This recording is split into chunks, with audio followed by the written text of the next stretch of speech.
Welcome to Project HeadCanon. This is the 11th video of the Content Crosshair series, where we take a look at a single piece of Star Wars media to determine its canonicity within the project. In the last video, we discussed the TV movie Caravan of Courage. In this one, we set our sights on its immediate sequel, the 1985 made-for-TV movie, Ewoks: The Battle for Endor.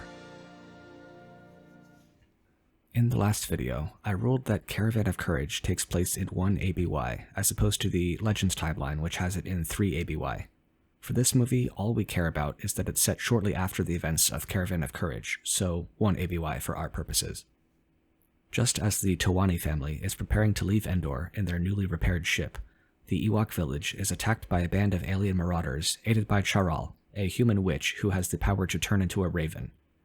They steal a power crystal oscillator from the Towani ship, murder Sindul's family right in front of her, and capture her and several Ewoks from the village. Sindul and Wicket manage to escape the marauders and strike out on their own.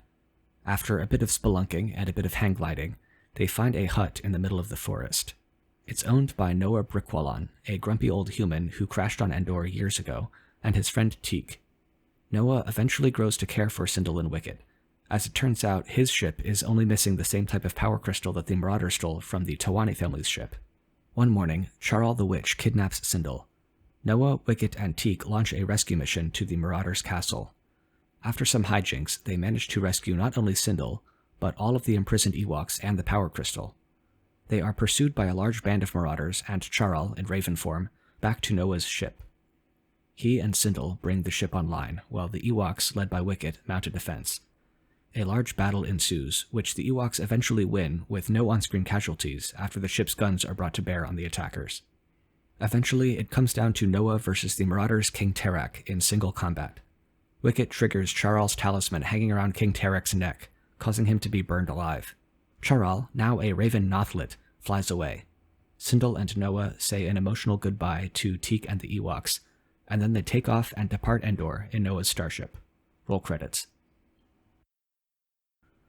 I feel the same way about a lot of The Battle for Endor as I do about Caravan of Courage. It's a kids' movie, so all the same caveats apply. The plot is pretty loose and meandering. Aubrey Miller does a great job at just being a child, which is Sindul's most important character trait, but the acting overall is pretty lackluster. The score is again my favorite part of the whole movie, another great job by Peter Bernstein. That said, this movie does quite a few things differently than Caravan of Courage, which in my opinion make it fall a bit short. First is the tone problem. I really enjoyed the feelings of innocence and enthusiasm that Caravan of Courage conveyed. It's really hard to make a movie with that same feeling of warmth, while also having the 5-year-old protagonist's parents and brother murdered right in front of her at the very beginning of the film. Sindul must be traumatized by her experience, but apart from a single nightmare, we really don't see much evidence of that. Of course, I don't necessarily think that it would be appropriate for a kids' movie for a character to react realistically to that situation, but it's the writer's fault for setting up that situation in the first place. The result is that this movie's tone is kind of all over the place. We get a lighthearted adventure of rescuing Sindul and fighting off the Marauders, while the death of her family just kind of looms in the background. It just doesn't work for me. I don't buy it. Also, the effects this time around weren't quite at the level of the previous movie. There was nothing like the hang glider sequence at the beginning of Caravan of Courage. There was also a much more noticeable concentration of kind of dumb throwaway scenes, like Wicket and Noah using the totem pole trick to get past the Marauders. Overall, this movie is kind of a mess. It feels like it's trying to evoke the same warm, fuzzy feelings that Caravan of Courage did, while also trying to be The Empire Strikes Back to Caravan of Courage's A New Hope. I would have no problem with Sindul being the only survivor of her family, but that fact should have some emotional weight to it. On the other hand, if you want the movie to resonate like Caravan of Courage did, you'd better make it about family, not the creepy old guy you met 2 days ago in a hut. Probably the biggest continuity problem with this movie is that Wicket is clearly shown speaking a conversational level of basic with Sindul. Even having shifted this movie back in time to 1 ABY, there's no way to avoid contradicting Return of the Jedi with that. We can't even make the argument that what we're actually seeing is Sindul learning to speak Ewokese, since we also hear the Ewoks speaking Ewokese amongst themselves.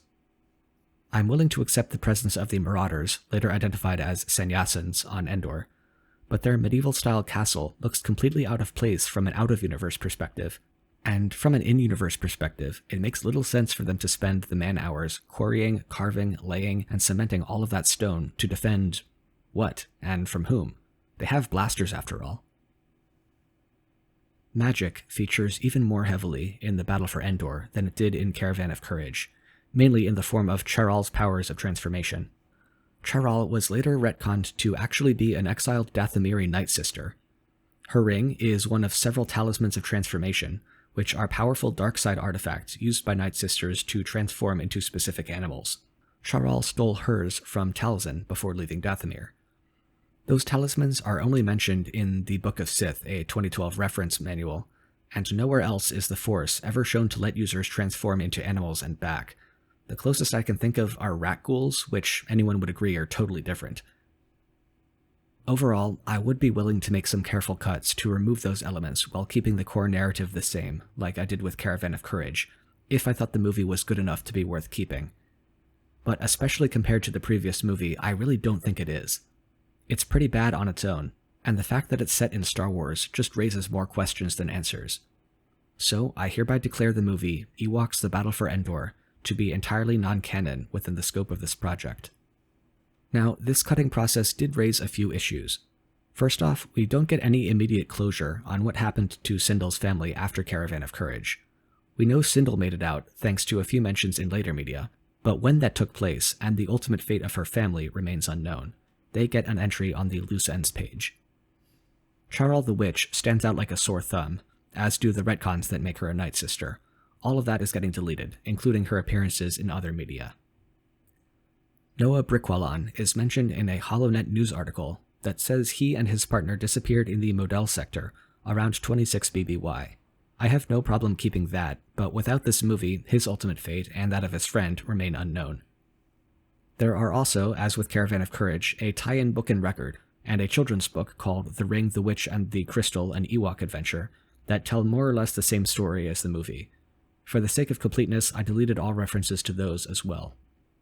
I left a total of 3 pages on the wiki that reference this movie. This headshot of Sindel Tawani, and this close-up of her life monitor, which are the best images of those things that I could find, and the category that contains them. And that's all for this video. As surprised as I was to have enjoyed Caravan of Courage so much, this movie was disappointing to me, but in a totally unsurprising way. There's something almost comforting about cutting a movie after spending 2 pretty unenjoyable hours watching and analyzing it. And with that, we've covered a very good chunk of the Ewoks franchise. If I'm not mistaken, all we have left are a few comics, some children's books, and some other miscellaneous stuff. In the next video, we'll tackle all of them at once, and finally put the Ewoks franchise behind us. Until then, may the Force be with you.